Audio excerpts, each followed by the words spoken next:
आखिर पकड़े गए बागेश्वर बाबा के पर्चे। पुलिस ने बताया पूरा सच। पुलिस रिवील बाबा बागेश्वर धाम। कभी ढोंगी बाबा तो कभी कपटी, इन्हीं नामों से बागेश्वर धाम धीरेन्द्र कृष्ण शास्त्री को न्यूज चैनल्स पर बुलाया जा रहा है। लेकिन क्या धीरेन्द्र कृष्ण शास्त्री सच में ही ढोंगी है या फिर उन पर सच में ही हनुमान जी की कृपा हो रही है?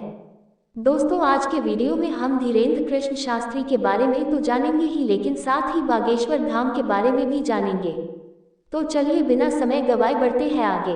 दोस्तों, बागेश्वर धाम सरकार के पीठाधीश्वर पंडित धीरेन्द्र कृष्ण शास्त्री के खिलाफ नागपुर की सुपर श्रद्धा अभियान समिति ने अंधविश्वास फैलाने का आरोप लगाते हुए पुलिस में शिकायत दर्ज कराई है।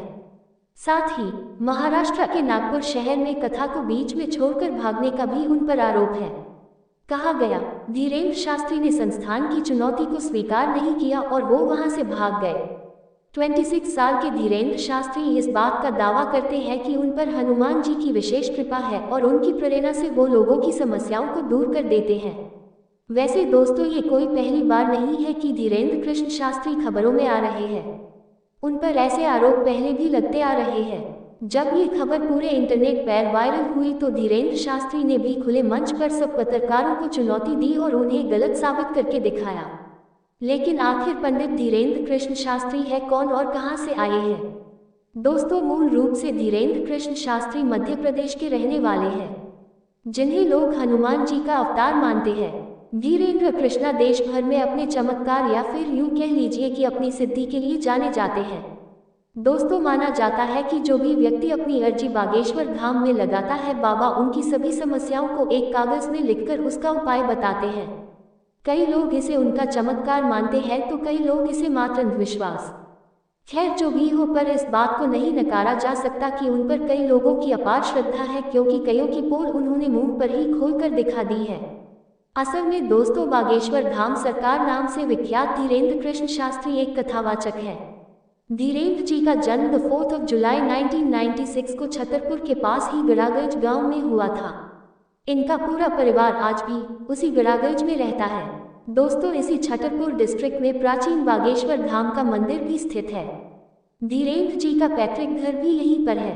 धीरेन्द्र जी के दादाजी पंडित भगवान दास गर्ग भी यहाँ ही रहते थे। इनके दादाजी ने चित्रकूट के निर्मोही अखाड़े से दीक्षा प्राप्त की थी, जिसके बाद वे गड़ा गांव पहुंचे, जहां उन्होंने बागेश्वर धाम मंदिर को रेनोवेट करवाया था। यहीं पर धीरेन्द्र कृष्ण के दादाजी भी दरबार लगाया करते थे।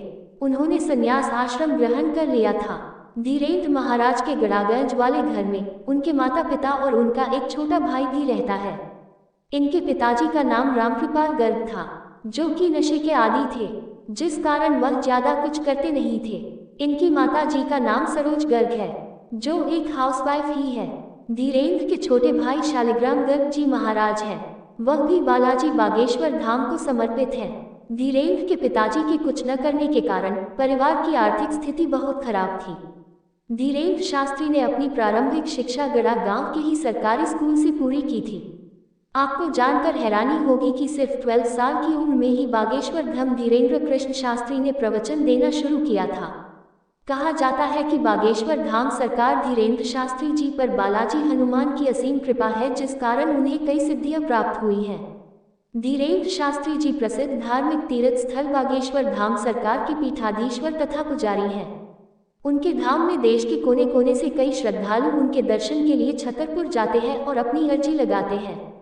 दोस्तों, आपको बता दूं कि बागेश्वर सरकार धीरेन्द्र कृष्ण तो एक सनातनी है, लेकिन उनके सबसे खास मित्र शेख मुबारक है, जिन्होंने उनके बुरे समय में साथ दिया था, और इन दोनों की यह दोस्ती आज भी कायम है, जिसकी चर्चा आज भी बागेश्वर सरकार के कई प्रोग्राम्स में सुनने को मिलती है। वैसे दोस्तों, आपको बता दूं कि उनकी मुलाकात भी एक दिलचस्प घटना के कारण हुई। डॉक्टर जीरो शेख मुबारक अक्सर निजी काम के सिलसिले से छतरपुर से जाया करते थे। तभी गड़ागंज में उनकी मुलाकात धीरेन्द्र कृष्ण से हुई, जो उनसे उम्र में काफी छोटे थे। इन दोनों के बीच अपने अपने धर्मों को लेकर चर्चा हो रही थी, जिसमें शेख मुबारक ने सनातन धर्म को लेकर कुछ ऐसी टिप्पणी की, जिसके जवाब में धीरेन्द्र जी ने उनके भ्रम को शांत कर दिया। इसके बाद वे अक्सर बागेश्वर धाम में सुंदरकांड का पाठ सुनने आया करते थे, जिसके परिणाम स्वरूप उनके जीवन में कुछ चमत्कार हो गए। शुरुआती दिनों में पंडित धीरेन्द्र कृष्ण की आर्थिक स्थिति बहुत अच्छी नहीं थी। तभी धीरेन्द्र कृष्ण की बहन के विवाह में शेख मुबारक ने उनकी आर्थिक मदद की थी। दोस्तों, छतरपुर जिले से मात्र 30 किलोमीटर दूर गंज के पास गड़ा गांव में श्री बागेश्वर धाम स्थित है। यहाँ पर लगभग 300 साल पुराना हनुमान जी का मंदिर है। यहाँ की महिमा यह है कि जो भी श्रद्धालु सच्ची भक्ति भावना से अपनी समस्याओं या फिर अपनी इच्छाओं को लेकर आता है, श्री राम जी की कृपा से हनुमान जी उसकी सभी मनोकामना को पूरा करते हैं, उनके सारे कष्ट को हल लेते हैं। इस मंदिर के पुजारी व प्रमुख श्री धीरेन्द्र कृष्ण शास्त्री को हनुमान जी की विशेष कृपा और सिद्धियां प्राप्त है। इस दरबार में आने वाला कोई भी व्यक्ति खाली हाथ और निराश होकर नहीं जाता। यहाँ पर भारत से ही नहीं बल्कि विदेशों से भी श्रद्धालु समस्याओं को लेकर आते हैं और उनका समाधान भी पाते हैं। जहाँ उनकी हर समस्या का समाधान 100% होता है। लोगों का ये भी कहना है कि यहाँ पर हनुमान जी की अदालत लगती है, यानी कि हनुमान जी यहाँ खुद आते हैं, जहाँ पर हनुमान जी जज बनकर लोगों की पेशी लगाते हैं। यहाँ पर बड़ी से बड़ी समस्या और बीमारी का इलाज किया जाता है। यहाँ पर कैंसर जैसी बीमारियों के साथ भूत प्रेत व ऊपरी बाधाओं के मरीजों के ठीक होने का दावा किया जाता है। बागेश्वर धाम की खासियत यह है कि यहाँ पर श्रद्धालुओं को अर्जी लगानी होती है। उनकी अर्जी स्वीकार होने पर बागेश्वर सरकार अर्थात धीरेन्द्र कृष्ण शास्त्री जी बिना उनसे बात किए उनकी समस्याओं को धाम के पर्चे पर लिख कर देते हैं। इसके बाद उस व्यक्ति से उसकी समस्याओं की जानकारी ली जाती है। दोस्तों, रोगी द्वारा बताई गई सभी समस्याएं पहले से ही पर्चे पर 100% लिखी हुई होती है। इस बात की पड़ताल बड़े बड़े मीडिया चैनल व धर्म को न मानने वालों ने की और अपनी आंखों के सामने सच देखकर उन्हें भी मुंह छुपाकर धाम से बाहर जाना पड़ा और अंत में उन्हें भी बागेश्वर धाम में होने वाले चमत्कारों के आगे झुकना ही पड़ा।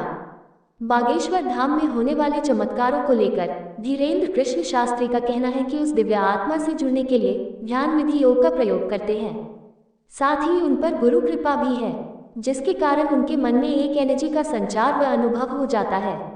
दोस्तों, साफ शब्दों में कहूँ तो धीरेन्द्र कृष्ण शास्त्री जी के पास ये सीधी है जिसे उन्होंने काफ़ी तपस्या और हनुमान जी और अपने गुरु जी को खुश करके प्राप्त की है, जिसके माध्यम से वह सामने वाले व्यक्ति, यहाँ तक कि उनसे हजारों किलोमीटर दूर बैठे व्यक्ति की समस्याओं को भी जान लेते हैं। और न सिर्फ उस व्यक्ति की समस्या बल्कि उस व्यक्ति की समस्याओं के अतिरिक्त पारिवारिक जानकारी, उसका नाम व पता सभी कुछ पहले ही बता दिया जाता है।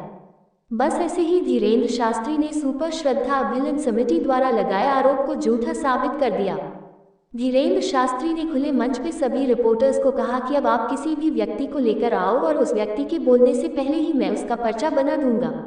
ऐसे ही रिपोर्टर एक फीमेल को लेकर आए और धीरेन्द्र शास्त्री ने बिना उनके बोले ही उनके प्रश्न और उनकी समस्या बोलकर सबके सामने सुना डाली।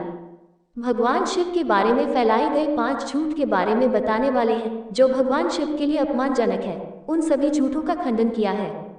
सती और पार्वती के पति भगवान शिव सदा शिव के कारण ही इन्हें शिव भी कहा जाता है। आइए जानते हैं कि समाज में शिव के बारे में कौन कौन से झूठ फैलाए गए हैं। पहला झूठ तो ये है कि लोग मानते हैं कि महादेव का शिवलिंग उनका लिंग का रूप है। दोस्तों, कलयुग में लोगों ने महादेव की शिवलिंग को लेकर मिथ्या फैला रखी है। लोग कहते हैं कि महादेव की पिंडी जो मंदिरों में होती है यह उनकी लिंग और उनके चेहरे का रूप है। और आपने अक्सर देखा होगा कि मंदिरों में महादेव का श्रृंगार भी इसी तरह से किया जाता है और सोशल मीडिया पर तरह तरह के अफवाह फैलाकर इसे सच साबित करने की कोशिश की जाती है। लेकिन वास्तव में अगर आप शिवलिंग का अर्थ समझेंगे तो आपको पता चलेगा कि महादेव न तो आदि है और न ही अंत।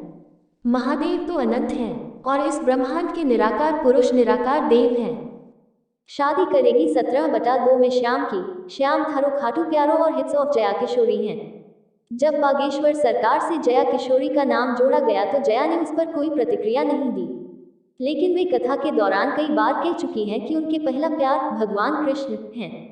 जब बागेश्वर सरकार से जया किशोरी का नाम जोड़ा गया तो जया ने उस पर कोई प्रतिक्रिया नहीं दी, लेकिन वे कथा के दौरान कई बार कह चुकी हैं कि उनके पहला प्यार भगवान कृष्ण हैं। राजधानी देहरादून के परेड ग्राउंड में आयोजित दरबार में पीठाधीश्वर धीरेन्द्र शास्त्री ने लोगों के पर्चे खोले। सबसे पहले देहरादून के एक व्यक्ति का पर्चा खुला, उसमें पारिवारिक समस्या बताई गई। इसके बाद एक महिला की अर्जी लगी। महिला ने कारोबार को लेकर समस्या थी। धीरेन्द्र शास्त्री ने खुद महिला की समस्या बताई और फिर उसका समाधान भी बताया। इसके बाद बंजारावाला की एक महिला की अर्जी स्वीकार हुई। इस बीच धीरेन्द्र शास्त्री ने दरबार में सबसे पीछे खड़े एक व्यक्ति को बुलाया। उन्होंने कहा कि सबसे आखिरी में पेड़ के पास विजय नाम के व्यक्ति खड़े हैं, उनकी अर्जी स्वीकार हुई है, वो आ जाएं। यह सुनते ही पूरा दरबार तालियों से गूंज गया। इसके बाद उन्होंने हेलमेट पहने खड़े एक व्यक्ति को बुलाया। उन्होंने कहा, जो तुम अपने दोस्तों से हमारे बारे में बात कर रहे थे, वो हमें हमारी वाईफाई से सुनाई दे गई। इस तरह से उन्होंने दरबार में आए कई भक्तों को बुलाया जिनकी अर्जी स्वीकार हुई।